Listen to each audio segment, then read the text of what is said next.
We've had breaking news, Andrew. A lot has happened since our last episode. Yes. Kamala Harris, Vice President, Biden-Harris ticket. I'm excited. No, I got to know Kamala very well on the trail. It's funny, like the different candidates, you're literally side by side. In the case of me and Kamala, I think I was at her debate neighbor multiple times. Yeah. One time I smuggled a handkerchief on stage for her. She was just like, "Hey, can you take this on for me?" I was like, "Sure."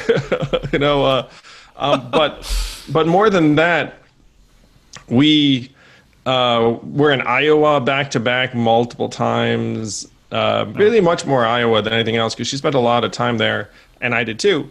But we have each other's contact info. I got to know her husband too on the trail, Doug, who's a great guy. I'm excited. I think the Biden-Harris ticket is really hard to beat. You know, it's like it feels balanced. And Kamala's a freaking powerhouse where She's a force in nature, yeah, like she will be very, very strong on the trail and make a lot of people very excited. So it's great. And the most important thing always to me was Joe's desire for the right partner because he wanted someone he had the right relationship with. And it seems like he had a relationship with Kamala from way back because she was friends with his son Beau when he was Attorney General and she was an Attorney General. So yeah, you know, it's a phenomenal pick. In terms of your relationships with candidates on the trail, you were closest, I thought, with Joe and Kamala and maybe Tulsi. Forgot about Cory Booker, my guy. Corey, sorry. You're right. Selfishly, from Andrew Yang perspective, this is pretty cool because you're friendly with her or friends with her.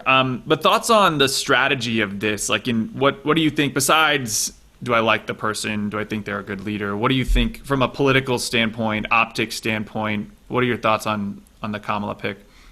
Well, I think there's a really great balance again, where you have Joe, who's older, and then you have Kamala, who's like a generation younger. You have obviously the gender dynamic, the race dynamic. It's very balanced. There's even a little bit of an East Coast West Coast thing going. The right, I watched Fox News last night because I'm always interested in what they say about the VP pick, and they already have tried to brand her. And Ben Shapiro came out, same thing, said Kamala is a radical lefty. And to me, that branding does not stick. I think she's it really doesn't. As moderate as they come. I think it's insane to try and call her that. I think, yes, she's had some California policies she's kind of been wrapped up in, or just by being a senator from the San Francisco or Bay Area is one thing, but she was an attorney general. She's a very moderate, sensible politician. So I think that won't stick. I don't know. To me, she's already been branded, and throwing the nonsense at her won't stick the way it might with some of the other lesser-known VP candidates he was considering. Yeah, I think they have to try that. I don't think it's correct or effective, but right. You know, at this point, they're in desperation mode. Yeah, it was fascinating. Like Hannity and Laura Ingraham were like, "This is the most radical ticket the Democrats have ever run." And you're like, really? Not really. I don't think that's correct. I don't know. I don't know how many moderates are really watching Fox News anymore, but I don't know. But that doesn't feel right. So, congrats to Kamala and her team. And I'm excited. I think this is a solid pick. And look, the other piece of this is that all of the Democrats fell in line, which I think is rare. Like, we usually have rifts in our party. And it was nice to see the rest of the Democratic leadership and candidates all come out and support her and Joe with the pick. Yeah, I agree. Congrats to Kamala and Doug and the whole team. Let's win this thing. Yeah. So we're going to help, which is exciting, which brings me to other forms of helping, and probably one of the reasons many of you tuned in, because yesterday, #LetYangSpeakDNC was trending. I think it got up to number 3 in politics on Twitter, but it was like it's top 10 in Twitter, at least in the United States. So the high-level overview is that the DNC came out with their, let's call it their speaker card, of who's speaking all 4 days during the DNC convention. And we were left off that list, which was a bit of a shock to us because we've been in conversations with the DNC about speaking and have been given what seems to be some primetime slots throughout the week. We are, expected to speak at the convention, be a member. So, and then you tweeted out if I'm honest, I was expecting to speak in a sense of speak with the people on that list. So I think the world is interested in your real reaction and also why this matters to you and to, frankly, our supporters. I think I commented to a journalist that it's not like you or me were jumping up and down, like yelling in anyone's ear, being like, "Oh, we need this spot, we need that spot."